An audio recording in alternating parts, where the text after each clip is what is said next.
देखिए, आज अयोध्या में श्री अरविंदो सोसाइटी के द्वारा महर्षि अरविंद भारत, सनातन धर्म और भगवान राम के विषय के ऊपर एक विचार गोष्ठी थी, जिसमें आने का मुझे अवसर प्राप्त हुआ।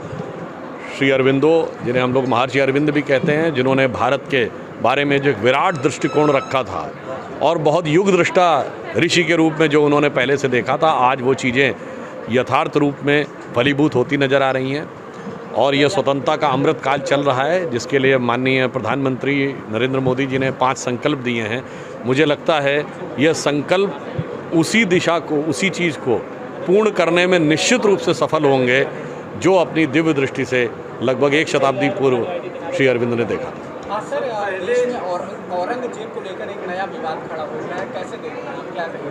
सर, पहले लोग हिंदू धर्म पर टिप्पणी करते थे, आज औरंगजेब पर टिप्पणी हो रही, क्या असर लगता है? देखिए, मेरा मानना है कि इसमें कुछ नया नहीं है। ये वही लोग जो अयोध्या में श्री राम लला को प्रणाम करने नहीं आए, वही लोग जो प्रयागराज में स्नान करने नहीं गए, वही लोग आज औरंगजेब का गुणगान करते नहीं थक रहे हैं। तो मुझे लगता है कि जो प्रधानमंत्री जी ने कहा है कि अमृत काल आया है, तो अमृत काल में उससे पहले विष निकालने की ज़रूरत है।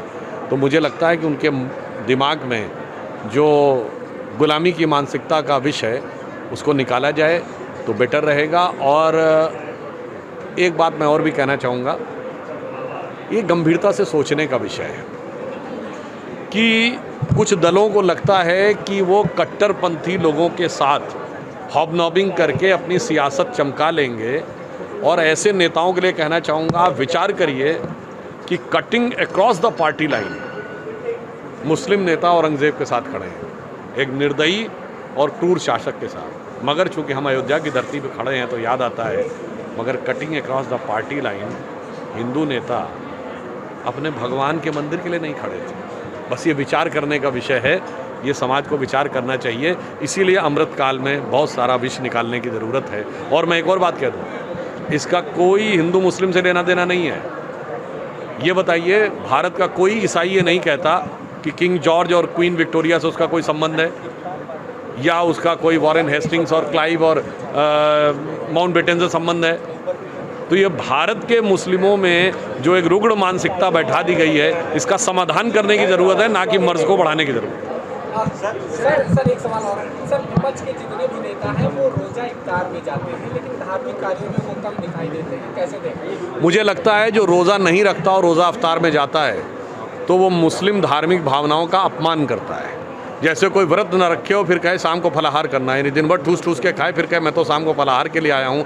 तो जो रोज़ेदार नहीं है वो रोज़ा अफ्तार अगर कर रहा है तो वो खामखा का रोज़ा अफ्तार कर रहा है और जनता की आंखों में धूल झोंक रहा है और इस्लामिक धार्मिक मान्यता का अपमान कर रहा है। लेकिन मुख्यमंत्री योगी आदित्यनाथ जी ने कहा है कि राम मंदिर के लिए सत्ता जांच। आज यहाँ धार्मिक विषय के ऊपर बात करने के लिए आए हैं, इसलिए राजनीतिक विषय पे कोई टिप्पणी नहीं करेंगे। अयोध्या में आना सदैव अपने आप में एक अप्रतिम आनंद का प्रतीक है और श्रेष्ठतम मानवीय मूल्यों की प्रतीक यह धरती, जो मर्यादा पुरुषोत्तम श्री राम के आविर्भाव की धरती है, मुझे लगता है भारत ही नहीं संपूर्ण विश्व के लिए एक प्रेरणा का स्रोत है। मुख्यमंत्री ने कहा कि सत्ता भी अगर गंवानी चले राम मंदिर के लिए, तो हम उनके लिए सत्ता भी गंवा सकते हैं राम के लिए, क्या कहना है?